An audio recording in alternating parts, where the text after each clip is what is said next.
షార్జాలో దారుణం చోటు చేసుకుంది. షార్జాలో కేరళ తల్లి బిడ్డలు ఒక విధంగా చెప్పాలంటే బలవన్ మరణానికి పాల్పడ్డారు.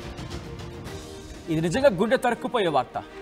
కేరళలో కేరళ తల్లి బిడ్డలకు సంబంధించి వాళ్ళిద్దరూ షార్జా చేరుకున్నారు. షార్జాలో అక్కడ వాళ్ళు ఉంటున్నారు. ఈ నేపథ్యంలో అక్కడ జరిగిన దారుణానికి సంబంధించి ఒక్కసారిగా అందరినీ షాక్ గురి చేసింది. విపంచిక, అలాగే ఆమె 1.5 సంవత్సరాలున్న చిన్నారి. ఆ విపంచిక అనే మహిళ తను చనిపోవడమే కాదు, తను బలవన్ మరణానికి పాల్పడమే కాదు, తన బిడ్డను కూడా చంపేసింది. వాళ్ళిద్దరూ బలవన్ మరణానికి పాల్పడ్డారు. అయితే ఈ ఘటనకు సంబంధించి ఆమె విపంచిక భర్త ప్రస్తుతం ఆరోపణలు ఎదుర్కొంటున్నాడు. విపంచిక భర్త, విపంచిక మామ, విపంచిక ఆడబడుచు, సిస్టర్ లాగా చెప్పడం జరుగుతోంది. వీళ్ళు ముగ్గురు తనని వేధించారు, కట్నం కోసం వేధించారు, ఇలా అనేక రకాల వేధింపులకు గురైందనేది ప్రస్తుతం ఈ అంశానికి సంబంధించి చర్చ జరుగుతోంది. ఈ నెల 8వ తారీఖున షార్జాలో బిడ్డను చంపి తను కూడా బలవన్ మరణానికి పాల్పడింది విపంచిక. ఫేస్బుక్లో 6 పేజీల నోట్ రాసి పోస్ట్ చేసింది విపంచిక. భర్తపై వరకట్నం, మామపై లైంగిక వేధింపుల ఆరోపణలు గుప్పించిన దాంట్లో 7 ఏళ్లుగా షార్జాలోని ఓ సంస్థలో క్లర్క్గా పనిచేస్తోంది విపంచిక. 2020 నవంబర్లో నితీష్తో వివాహమైంది విపంచికకు. దాంతోపాటు ఎంత దారుణంగా అంటే ఈ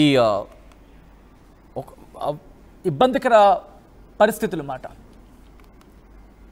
మరి ముఖ్యంగా లైంగిక అంశానికి సంబంధించి మాట్లాడుకున్నప్పుడు సెల్ ఫోన్లో చూసి అలా చెయ్యాలి అంటూ భర్త చిత్రహింసలు పెట్టేవాడు, అటువంటి చిత్రవధలకు గురి చేసేవాడు అంటూ కూడా చెప్పుకొచ్చింది ఆ లెటర్లో. భర్త ముందే మామ లైంగికంగా వేధించాడంటూ కూడా ఆ లెటర్లో చెప్పుకొచ్చింది. అందంగా ఉందని గుండు గీయించింది ఆ భర్త కుటుంబం. ఆమె అందంగా ఉందంటూ కూడా గుండు గీయించిందట ఆ కుటుంబం. అంటే ఎంత టార్చర్ పెట్టుంటారు. కట్నం కోసం అత్తమామలు, ఆడపడుచు వేధింపులు. చివరికి ఏడాది పాపను చంపేసి తాను కూడా బలవన్ మరణానికి పాల్పడింది విపంచిక. కేరళ ముఖ్యమంత్రి కార్యాలయానికి చేరుకున్నారు ఆ కుటుంబం. చేరుకొని విపంచిక భర్త నితీష్, ఆడపడుచు నీతు, మామ మోహన్పై కేసు నమోదు చేశారు. తన కూతురి మృతదేహాన్ని ఎలాగైనా తీసుకురావాలి, ఇక్కడ విచారణ జరగాలి అంటూ ఆమె డిమాండ్ని తెర మీదకు తీసుకురావడం జరుగుతోంది. ఈ నేపథ్యంలో ఆ ఇన్వెస్టిగేషన్ ఎంతవరకు వచ్చింది, ఎటువంటి అంశాలు ఇన్వెస్టిగేషన్లో బయటపడుతున్నాయి, ఇంకా కుటుంబం ఎటువంటి ఆరోపణలు గుప్పించడం జరుగుతోంది, డీటెయిల్గా మాట్లాడుకునే ప్రయత్నం చేద్దాం, డీటెయిల్గా తెలుసుకునే ప్రయత్నం చేద్దాం. మా ప్రతినిధి పెట్రీషియా అప్డేట్స్ అందించేందుకు సిద్ధంగా ఉన్నారు. పెట్రీషియా ఈ డీటెయిల్స్ని ట్రాక్ చేస్తున్నారు. ఒకసారి పెట్రీషియా దగ్గరికి వెళ్ళే ప్రయత్నం చేస్తున్నారు. పెట్రీషియా, ఈ ఇన్వెస్టిగేషన్ ఎంతవరకు వచ్చింది, ఎటువంటి విస్తుపోయే నిజాలు ఇన్వెస్టిగేషన్లో బయటపడుతున్నాయి? షార్జాలో జరిగిన ఘటన ప్రస్తుతం అందరినీ కూడా కలిసి వేస్తుంది. ఒకవైపు భార్యని అతి దారుణంగా తను చనిపోవడానికి కూడా ప్రయత్నించిన భర్త, అదే కాకుండా కూడా తను బలవన్ మరణానికి పాల్పడింది. వర్ణకట్నం కోసం వేధింపులకి గురి చేయడం, అదే కాకుండా మామ కుటుంబ సభ్యులు కూడా షార్జాలో పనిచేస్తున్న విపంచిక కూడా 2020లో కూడా తను నితీష్ అన్న వ్యక్తితో కూడా మ్యారేజ్ చేసుకుంది. ఆ తర్వాత నితీష్ అనేక సార్లు వేధింపులకి గురి చేయడం, వరకట్నం కావాలి, డౌరీ కావాలంటూ కూడా వేధింపులకు గురి చేయడం, ఆ తర్వాత పోనో వెబ్సైట్ చూపించడం, పోనోగ్రఫీ చూపించి ఇలానే చెయ్యాలంటూ కూడా ఆ వీడియోస్ ని క్యాప్చర్ చేయడం, ఆమెకి ఇష్టం లేకపోయినా కూడా నో చెప్తున్నప్పటికీ కూడా వేధింపులకి గురి చేయడం, అదే కాకుండా విపంచిక కుటుంబ సభ్యులు ఎన్నిసార్లు కూడా నితీష్ కి చెప్పినప్పటికీ కూడా వినకపోవడం, నితీష్ వాళ్ళ కుటుంబ సభ్యులు మోహన్ ఎవరైతే మామ ఉన్నారో అతను కూడా విపంచిక పైన కూడా మనసు పారేస్తున్నారు. అదే కాకుండా నాకు ఆమె కోరికలను తీర్చాలంటూ కూడా విపంచికకి చెప్పడం, ఆ తర్వాత అసలు మీరు ఎందుకు ఇలా చేస్తున్నారంటూ కూడా అనేక సార్లు కూడా తను మాట్లాడినప్పటికీ కూడా మరీ వేధింపులకు గురి చేయడం. వీళ్ళందరూ కూడా ఇంట్లో కొంచెం నలుపుగా ఉంటారు, విపంచిక ఒకటే తెల్లగా ఉంటది కాబట్టి ఓర్వలేక, అంటే తను అందరూ కూడా నల్లగుంటాను ఒక్కదాన్ని అందంగా ఉంటావు అసలు అవసరం లేదంటూ కూడా తనకి అతింటి వాళ్ళు గుండు కొట్టిన పరిస్థితి అయితే కనిపిస్తుంది. అంటే అనేక సార్లు తను కడుపుతో ఉన్నప్పుడు కూడా తిండి పెట్టకుండా ఫుడ్ ఇవ్వకుండా పైశాచిక ఆనందం పొందారని కూడా తెలుస్తుంది. మరోవైపు మామ కాను కోరిక తీర్చారంటూ కూడా తండ్రి స్థానంలో ఉన్న మామని అలా ప్రవర్తించడానికి కూడా విపంచిక తీవ్రమైన మనస్తాపానికి గురైంది. తను చనిపోక ముందు కూడా దాదాపు 6 పేజీల్లో ఫేస్బుక్ లో కూడా తను ఏదైతే చెప్పిందో ఇదంతా కూడా తను క్లారిటీగా చెప్పింది. అదే కాకుండా చిన్న పసిపాప 7 ఏడాదిన్నర ఉన్న పసిపాపని కూడా సొంత కూతుర్ని కూడా తను పిల్లలతో వచ్చి మరీ చంపేసింది. నా పాపని కూడా బ్రతకనివ్వరు, అందుకే మేము ఇద్దరం చనిపోతున్నాము, ఈ వరల్డ్ లో మేము ఉండొద్దు అనుకుంటున్నాం అంటూ కూడా చెప్పడం జరిగింది. అదే కాకుండా విపంచిక కుటుంబ సభ్యులు కూడా మా పాపని అతి దారుణంగా చంపేశారు, నా కన్న బిడ్డని ఎంతో అల్లారి ముద్దుగా పెంచుకున్నాను. ఒకవైపు మామ మరి వాళ్ళ కుటుంబ సభ్యులు ఆడపడుచు వీళ్ళందరూ కలిసి వేధింపులకి గురి చేశారు. అధికంగా డౌరీ ఇవ్వమన్నారు. భర్త ఎప్పుడు ఇష్టానుసారంగా ప్రవర్తించేవాడు, అదే కాకుండా తనకు నచ్చేది కాదు, అయినప్పటికీ కూడా తను నో చెప్పినప్పటికీ కూడా పదే పదే ఇబ్బంది పెట్టేవాడు. మామ కూడా అలా చేసేవాడు. మొత్తం కుటుంబం అంతా కూడా వేధింపులకు గురి చేశారంటూ కూడా చెప్పుకుంటూ వచ్చారు. అదే కాకుండా కుందన్ పోలీసులు కూడా నమోదు చేశారు. ఏదైతే విపంచిక కుటుంబ సభ్యులు కూడా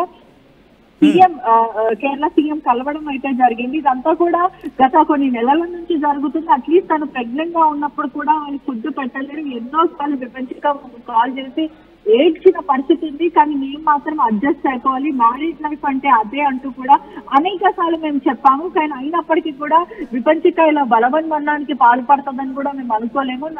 నా కూతురు ఎంతో కష్టపడింది, నలుగురు కలిసి వేధింపులకి గురి చేశారంటూ కూడా ఆ కుటుంబం ఆరోపిస్తున్న పరిస్థితి అయితే కనిపిస్తుంది. రైట్ పెట్రీషియా, ఒక్కసారి మీరు లైన్లో ఉండే ప్రయత్నం చేయండి. నిజంగా మనుషులేనారా మీరు?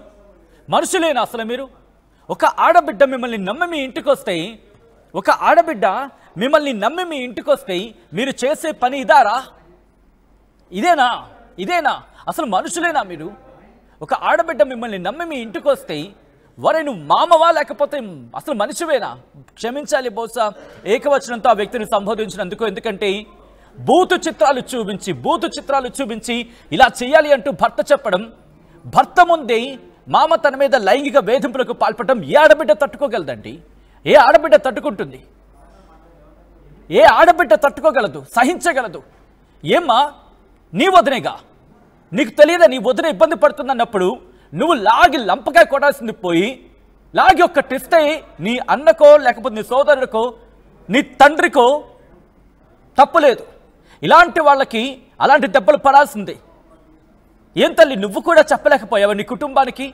నీలాంటి ఆడబిడ్డేగా నువ్వు కూడా ఏదో సందర్భంలో అత్తింటి కాలు తొక్కాల్సిందేగా. ఇంత దుర్మార్గమా, ఇంత పైశాచికత్వం ఇంకా మనుషుల్లో? ఏం చదువుకుంటాం? అసలు మన చదువు ఏదో అంటూ ఉంటారు కదా, చదివితే ఉన్నమతి కాస్త పోయిందని చెప్పి అలా ఉంది చందంగా. ఏం చదువుకున్నారా మీరు? అక్కడికి వెళ్ళి ఉద్యోగం వెలగబెట్టడం కాదు, మనిషి విలువల్ని మానవత్వాన్ని కాపాడలేని కుటుంబాలు మీరు ఉంటే ఏంటి, ఊడితే ఏంటి? బహుశా విపంచిక ఎంత క్షోభను అనుభవించి ఉంటుంది ఆ రోజు. మరి ముఖ్యంగా ఆమె బిడ్డను కూడా చంపేసుకొని ఏ తల్లి చేస్తుందండి? అంత కర్కసత్వం ఏ తల్లిలోనూ ఉండదు. కానీ ఎంత దూరం ఆలోచించుంటుంది.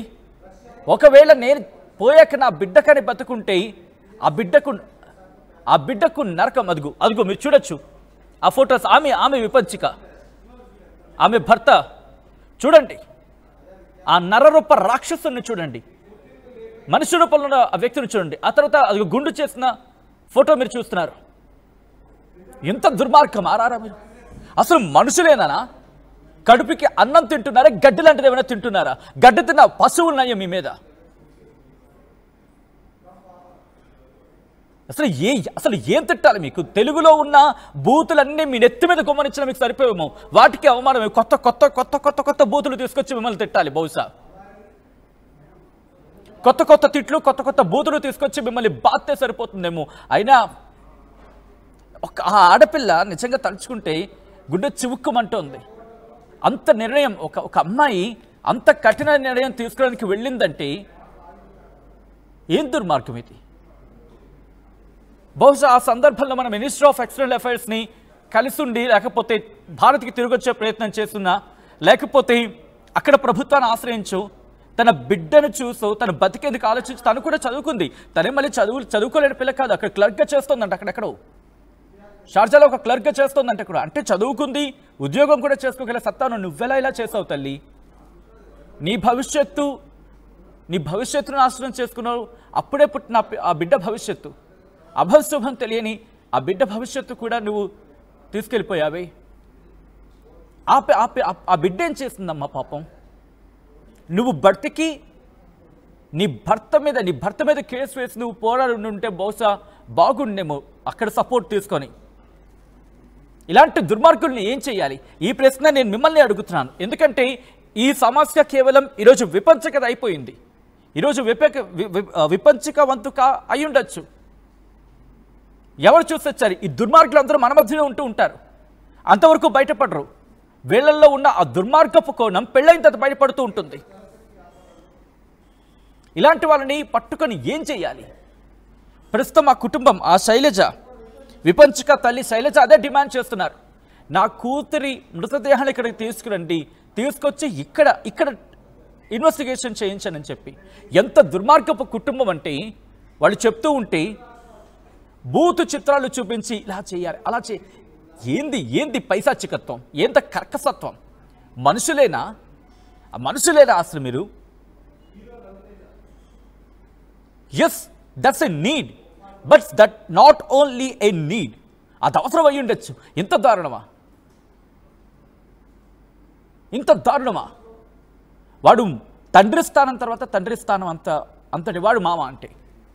వాడు కూడా లైంగిక వేధింపులకు పాల్పడ్డం, అది కూడా భర్త ముందే. ఎంత దారుణమైన క్షణాలని గడుపుంటుంది విపంచిక. బహుశా సమాజం మొత్తం ఈ ప్రశ్నను రైజ్ చేయాల్సిన అవసరం కనిపిస్తోంది. విజువల్స్ మీరు చూస్తున్నారు.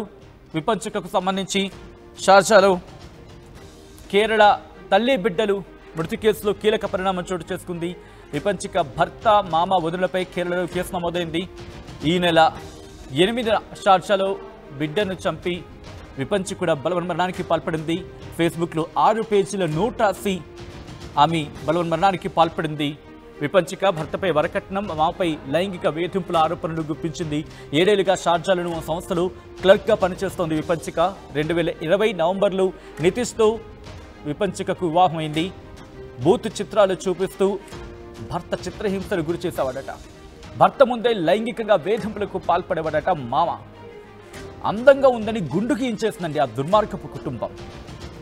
వరకట్నం కోసం అత్త, మామలు, ఆడపడుచు వేధింపులు. చివరికి ఏడాది పాపను చంపేసి తాను కూడా బలవన్మరణానికి పాల్పడింది. ఆ బిడ్డ కేరళ ముఖ్యమంత్రి కార్యాలయానికి ఫిర్యాదు చేశారు విపంచిక తల్లి. విపంచిక భర్త నితీష్, ఆడపడుచు నీతు, మామ మోహన్పై కేసు నమోదైంది.